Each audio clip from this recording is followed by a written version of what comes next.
What is going on, guys? The Inside the Booth podcast, and today we have our Week 2 NFL predictions. Last week we went 8-8 for the first 16 games of Week 1. A lot happened. A lot of crazy stuff.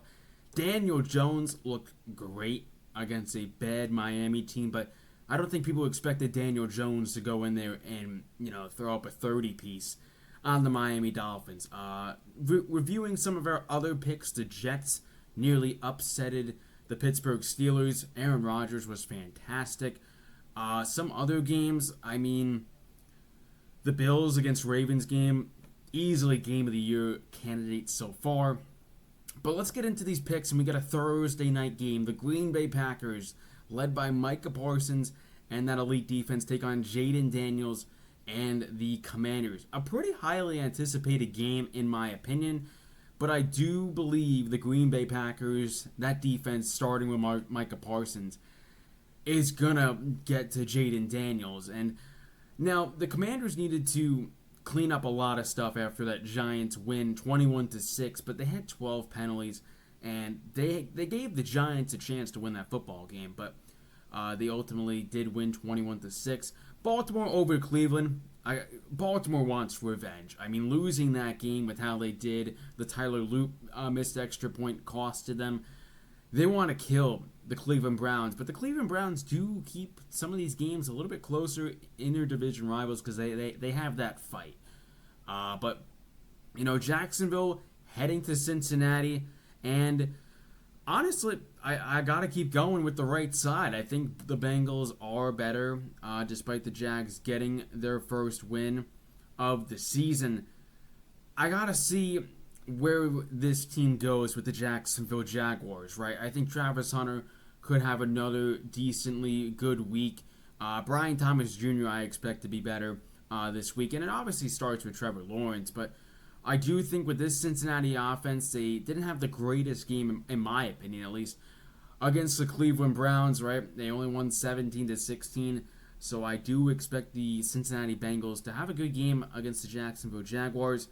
Dallas taking on the New York Giants, a team that did not score a single touchdown in each of the last 3 Week 1s under the Brian Daboll era.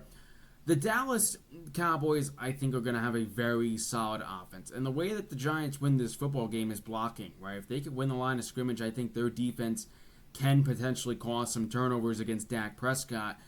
But Dak Prescott plays phenomenally against the NFC East. That being said, I'm going to take the Dallas Cowboys. Now, we're going to get, still to the right side because I do think a lot of these home teams have a good advantage, and I think they're just a better team. I think the Lions are a good football team. I do think they're going to take that step back, or maybe it's only a 10-win type of season, but that's still a good season. The NFC North is going to be very competitive with the Vikings, Lions, and the Green Bay Packers. I think the Bears are going to finish last in that division. I like what the team is in Detroit. I get it. They lose Aaron Glenn, their DC. They lose Ben Johnson, who is going against the Detroit Lions. So I think the Lions kind of have that urge, like, hey, our offensive coordinator left. He wanted to start his own thing in Chicago. Let's take it to him. But our first away team that's going to get the dub is the New England Patriots. They lost to the Raiders in Week 1. We thought Drake May and the offense was going to prevail. They did not. If I could see something about this Miami football team, that defense is not very good. Tyreek Hill is sick of it. He is sick of losing, and he's sick of probably Tua Tagovailoa as well. It's tough. This Miami team under Mike McDaniels is in a tough spot. They're the GM and head coach are under the impression that, if they don't have a good season, they're getting fired. But the Saints against the 49ers, I do understand the San Francisco 49ers have injuries, right? George Kittle is out. I believe Jawan Jennings is out. So they do have injuries to their name. But I do believe with CMC in the backfield and Ricky Pearsall, their star young wide receiver, they could still win. But I would understand, honestly, if people did take the Saints because the 49ers are getting into a bit of injury trouble on the offensive side. So I would understand that. I'm also going to take the Buffalo Bills against the New York Jets in this one.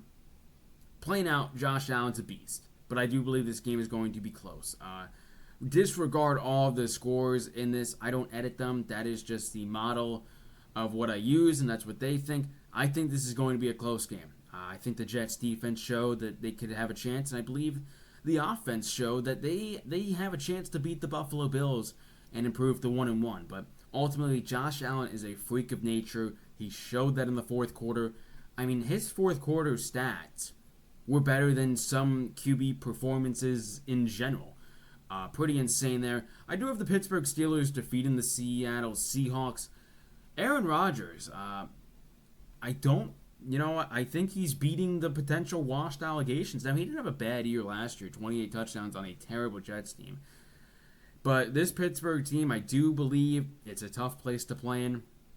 And I'm not high on Sam Darnold either. I'm really not. I think the Vikings are a spot that, have great quarterback play. Kevin O'Connell's a QB wizard. And I like what they're building in that. But for the Pittsburgh side, I think they're a little bit better up front and a few other spots that I believe they are better in than the Seattle Seahawks. But I'm going to take the LA Rams as well. They had a pretty good game. I think that they're going to have some gutsy wins this year. I really like their offense with Puka, Devontae Adams, Kyron Williams, obviously Matthew Stafford. And the Tennessee Titans are a team, they are young, right? And Cam Ward played a solid game, in my opinion, against the Denver Broncos. But there were some drops. He took some sacks that took him out of field goal range. But I'm not very worried with the Tennessee Titans quarterback Cam Ward. This game, I don't know really what we're doing. It's a divisional matchup. No, it's not. That's wrong. It is not a divisional matchup. I saw that as the Rams at first.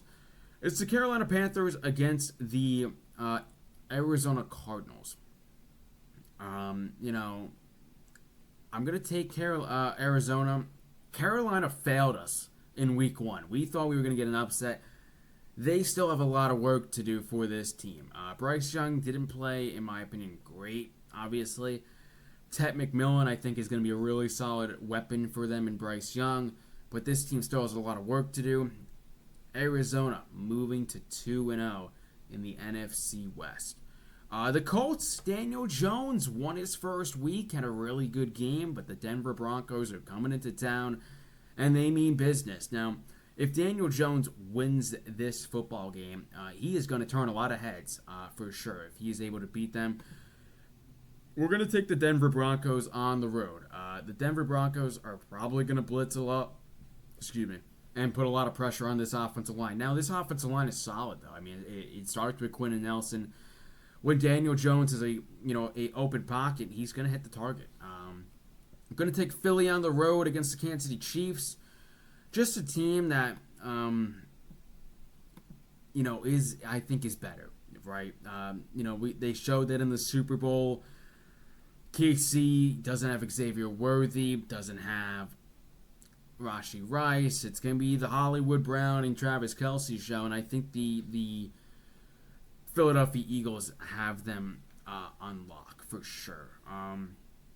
But getting into this next game, I am going to take the Minnesota Vikings to move 2-0. I'm buying the JJ McCarthy stock, and I know that's crazy to say, but I think that he is a guy that's a competitor. When they go down, they show that they still have that fight, and Kevin O'Connell has built some very solid Minnesota teams.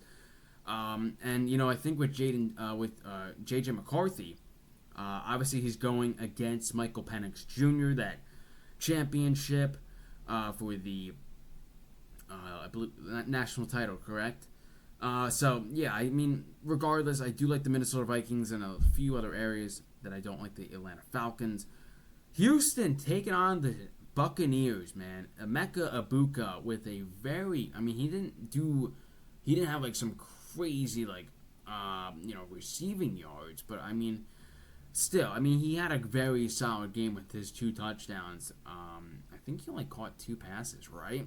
But still, I mean, a very solid performance out of him. I mean, does Houston really go 0-2? I'm gonna take the Texans this week. I think they bounce back and they win this football game. I just can't see them going 0-2 with C.J. Stroud. And obviously the defense needs to be good. The offense needs to be good for obviously them to win. The LA Chargers taking on the Las Vegas Raiders. Now we're going to take the LA Chargers. I do think Justin Herbert showed that he can do it, right? He can win football games for this team, and I do believe that he is going to win this football game, right? Another thing too about the Chargers is Omarion Hampton and Quentin Johnson. Now, Quentin Johnson had a phenomenal game. If you had him on fantasy, he gave you 20-plus points. Ladd McConkey is very good. So, I mean, if Quentin Johnson could be really solid as a wide receiver, they're going to be fun. I mean, Keenan Allen's back with them. Las Vegas, I think they got some work to do. I'm really excited for week 2. Obviously, 8-8 was what we went last week. We got to do better. I think I'm going to say it. My lock of the week is going to be the LA Rams over the Tennessee Titans. I think they do win that pretty comfortably, in my opinion. They have a lot of good defenders, a lot of good offense for the LA Rams. I do believe that is my lock of the week. And obviously my upset of the week, we don't have really many, honestly. I don't really have many this week. Went with more upset picks this week. We're really, obviously, fading the away teams in these first few games because I just think they're gonna, be able to be better, right? The Ravens are better than the Browns in every category. The Bengals have a strong offense. Dallas has had the Giants' number for numerous years. Detroit, I think they're better. I don't really like how Caleb Williams played, in my opinion. But these are all my picks. I guess let's do a quick rundown. We got the Green Bay Packers against the Washington Commanders. We have the Ravens over the Browns, the Bengals over the Jaguars, the Dallas Cowboys over the Giants, the Lions over the Bears. Got the New England Patriots over the Miami Dolphins. The 49ers over the Saints, Buffalo over New York Jets, Pittsburgh beating the Seattle Seahawks, LA Rams over the Titans, Arizona Cardinals over the Carolina Panthers, Denver beating the Indianapolis Colts, the Super Bowl rematch, Eagles are going to get that one, and then we finish out with the Vikings, Houston, and the Chargers winning all of their games. But anyways, guys, that is going to do it for this episode. Leave a like, leave a follow on this, and let me know your guys' picks, or if you disagree with any of them. Would love to reply to all your comments, but I'll see you guys in the next one. Peace.